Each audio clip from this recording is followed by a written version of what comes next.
సూర్యాపేట జిల్లా కోదాడ మండలం దోరకుంట సమీపంలో రహదారి నెత్తురోడింది. హైదరాబాద్ నుంచి ఏలూరు వెళ్తున్న ఫ్రెష్ ప్రైవేట్ ట్రావెల్స్ బస్సు ఘోర ప్రమాదానికి గురైంది. ఈ ప్రమాదంలో 6గురు అక్కడికక్కడే మృతి చెందారు.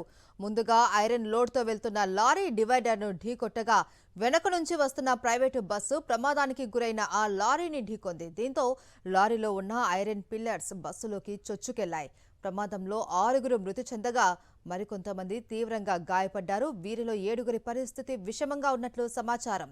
ప్రమాద సమయంలో బస్సులో మొత్తం 42 మంది ప్రయాణికులు ఉన్నారు. మృతదేహాలు పూర్తిగా ఛిద్రమైపోవడంతో గుర్తుపట్టలేని దుస్థితి నెలకొంది.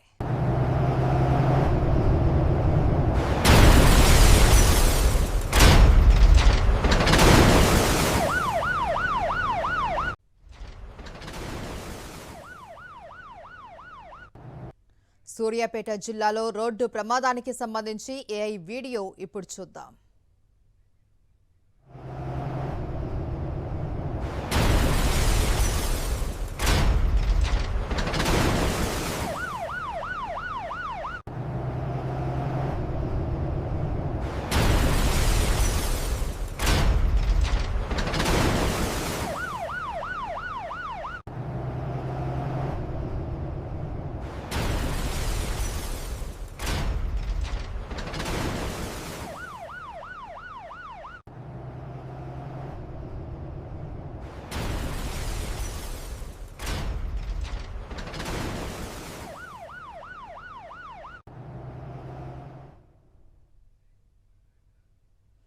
సూర్యాపేట జిల్లా కోదాడ మండలం దోరకుంట సమీపంలో రహదారి నెత్తురోడింది.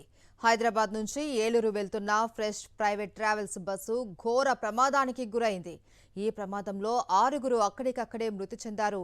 ముందుగా ఐరన్ లోడ్తో వెళ్తున్న లారీ డివైడర్ను ఢీకొట్టగా వెనక నుంచి వస్తున్న ప్రైవేటు బస్సు ప్రమాదానికి గురైన ఆ లారీని ఢీకొంది. దీంతో లారీలో ఉన్న ఐరన్ పిల్లర్స్ బస్సులోకి చొచ్చుకెళ్లాయి. ప్రమాదంలో 6గురు మృతి చెందగా మరికొంతమంది తీవ్రంగా గాయపడ్డారు. వీరిలో 7గురి పరిస్థితి విషమంగా ఉన్నట్లు సమాచారం. ప్రమాద సమయంలో బస్సులో మొత్తం 42 మంది ప్రయాణికులు ఉన్నారు. మృతదేహాలు పూర్తిగా ఛిద్రమైపోవడంతో గుర్తుపట్టలేని దుస్థితి నెలకొంది. ప్రమాదం జరిగిన ప్రాంతంలో హృదయ విదారక దృశ్యాలు కనిపించాయి. భారీ ఐరన్ రాడ్లు బస్సులోకి దూసుకెళ్లడంతో ప్రయాణికులు తీవ్ర భయాందోళనకు గురయ్యారు. బస్సు ముందు భాగం పూర్తిగా ధ్వంసమై మృతదేహాలు ఛిద్రమై రోడ్డుపై పడ్డంతో హైవే 65 పై భయానక వాతావరణం నెలకొంది. సమాచారం అందుకున్న పోలీసులు, అత్యవసర సిబ్బంది ఘటనా స్థలానికి చేరుకొని సహాయక చర్యలు చేపట్టారు. గాయపడ్డ వారిని చికిత్స కోసం సమీపంలోని ఆసుపత్రులకు తరలించారు.